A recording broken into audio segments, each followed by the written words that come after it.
अभी के जो मौजूदा हालात चल रहे हैं गज़ा में, वो बहुत ही ज़्यादा इतने दर्दनाक हालात हैं कि मैं आपको अल्फाजों के ज़रिए बयान नहीं कर सकता हूँ। जिस तरीके से वहाँ पर वहाँ के लोग बाशिंदों के साथ में, वहाँ के बच्चे, औरतें, मर्दों के साथ में इस तरीके से जो हालात अभी बने हुए हैं गज़ा के अंदर, वो बिल्कुल भी काबिल मंजूर नहीं है। ऐसी सी वीडियोज़ और फ़ोटोज़ मेरे पास में आ रहे हैं जिनको मैं आपको दिखा नहीं सकता हूँ, वीडियोज़ नहीं लगा सकता, फ़ोटोज़ नहीं दिखा सकता अपने चैनल के माध्यम से, क्योंकि अगर मैं इस तरह की कोई चीज़ अगर दिखाता हूँ तो वो यूट्यूब के अगेंस्ट जो गाइडलाइंस है उसके ख़िलाफ़ हो जाएगी। बहरहाल, जो अभी के जो ताज़ा हालात है वो ये हैं कि ईरान और सऊदी में कुछ नज़दीकियाँ हो रही हैं, जिसकी वजह से अमेरिका के जो राष्ट्रपति हैं, अमेरिका कुछ बौखलाया हुआ है कि कैसे ईरान और सऊदी अरब वो आहिस्ता आहिस्ता नज़दीक आ रहे हैं। मैं आपको बताता चलूँ, 2023 में सबसे पहले इनके जो संबंध है उसको नॉर्मल करने की शुरुआत हुई थी, और इसमें सबसे इम्पॉर्टेंट रोल जो एक इसमें प्ले किया था वो किया था चाइना ने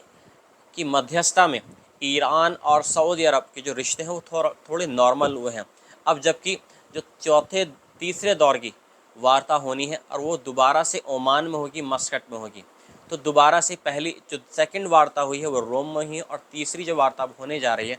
कुछ उसको सफल माना जा रहा है। और ईरान ने भी इस चीज़ को एक्सेप्ट किया है कि अगर जो उसके ऊपर पाबंदियाँ लगी हैं, जो उसके ऊपर जो मतलब उसकी जो बिज़नेस के ऊपर जो ऑयल वगैरह है, जो भी उसके ऊपर मतलब कुछ बंदिशें लगा रखी हैं अमेरिका ने, अगर वो थोड़ा उनको लूज़ करता है तो वो उसका जो एटॉमिक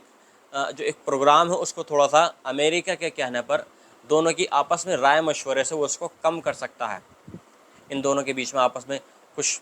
बातचीत हुई है, तो इसका सीधा असर देखा जा रहा है। जिस तरीके से पहले नेतन्याहू ये बोलते आए हैं, ये बार बार चेतावनी देते आए हैं कि अगर ईरान नहीं माना, ईरान ने जो अमेरिका का प्रपोज़ल है या ट्रम्प का जो प्रपोज़ल अगर उसको एक्सेप्ट नहीं किया तो वो ईरान पर अटैक कर देंगे। देखिए, ईरान पर अटैक करना इतना आसान नहीं है। देखिए, इज़राइल जो है वो सिर्फ इतना सा है, और उसके चारों ही तरफ पूरे मिडल ईस्ट हैं, मतलब पूरे गल्फ़ कंट्रीज़ हैं, मतलब सऊदी, कुवैत, बहरीन, यूएई। तो अगर मिसाल के तौर पे अगर ईरान नहीं माना तो जो आसपास की जो कंट्रीज़ हैं उनको भी ये लगेगा कि अगर ईरान हमारे जो ये अगर सुपर पावर बन जाता है, इसके पास में एटॉमिक पावर आ जाती है, तो वो क्यों इसको हासिल नहीं कर सकते।